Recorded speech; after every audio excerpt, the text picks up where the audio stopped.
garoonka diyaaradaha magaalada Kismaayo waxaa soo gaaray wafdi uu hogaaminayo wasiir dowlaha wasaaradda arrimaha gudaha dowladda federaalka Soomaaliya Cabdirashiid Maxamed Xidig. wafdiga ayaa garoonka diyaaradaha magaalada Kismaayo waxaa si diiran ugu soo dhaweeyay wasiirro iyo xildhibaano ka tirsan dowlad goboleedka Jubbaland iyo qaar ka mid ah bulshada qaybaheeda kala duwan kuwaas oo ku xarama calanka Soomaaliya iyo kan Jubbaland. soo dhaweyn kadib wafdiga ayaa warbaahinta kula hadlay qaybta nasashada garoonka diyaaradaha magaalada Kismaayo waxaana uu horey warbaahinta la hadlay xildhibaan shaacir waxaana hadaladiisa ka mid ahaa والصلاة والسلام على رسول الله سيدنا محمد وعلى آله وصحبه وسلم.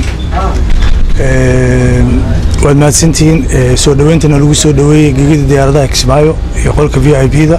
anaga wafdi gaan ma aragtay xildhibaanada iyo wasiirada ay ku jiraan oo u yimid inay u kuurgalaan walaal doorashooyinka habka ay u dhacayaan iyo habka ay u soconayaan. waxaan mar labaad aad iyo aad ugu faraxsanahay anoo Jubbaland aad u jecel markastana calankeeda igu dhagan yahay saad ogtihiin inaan imaado mar kale aadayna arko warbadan naguma jiro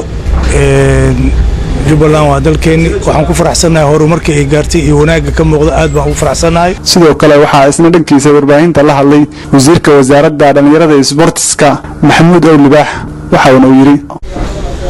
ilaahay baa mahad leh aad iyo aad ayaan runtii ugu mahadcelinaynaa qoladana soo booqatay oo federaalka oo ka tirsan dowlad goboleedka Jubbaland waxaad imaadeen dadkiina iyo dalkiina waad u imaadeen soo dhawaada calaamadaha leedin ruuxaya dadkii banaanka ay runtii kadis baad soo degdegteen ridaanay taagan yihiin si adag baa leedin soo dhaweeyay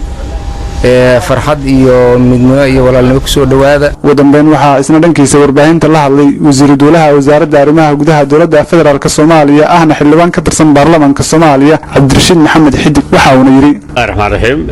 wa salaamantiin dhammaantiin salaadiinta mas'uuliyiinta iyo saxaafadda ciidamada dhalinyarada dhammaantiin salaamu calaykum waraxmatullaahi wabarakaatuh. sharaf ayay noo tahay inaan nimaano xarunta meel gaarka ee dowlad goboleedka Jubbaland magaalada Kismaayo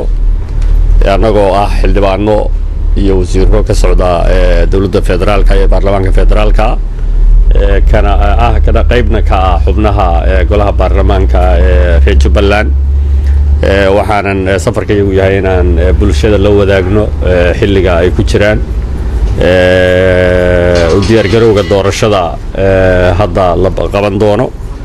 iyo hawlo badan oo dowladda federaalka iyo dowladda Jubbaland ka dhaxeeya. Zakariya Abdulqaadir Karazai TV-ga caalamiga bulsho magaalada Kismaayo.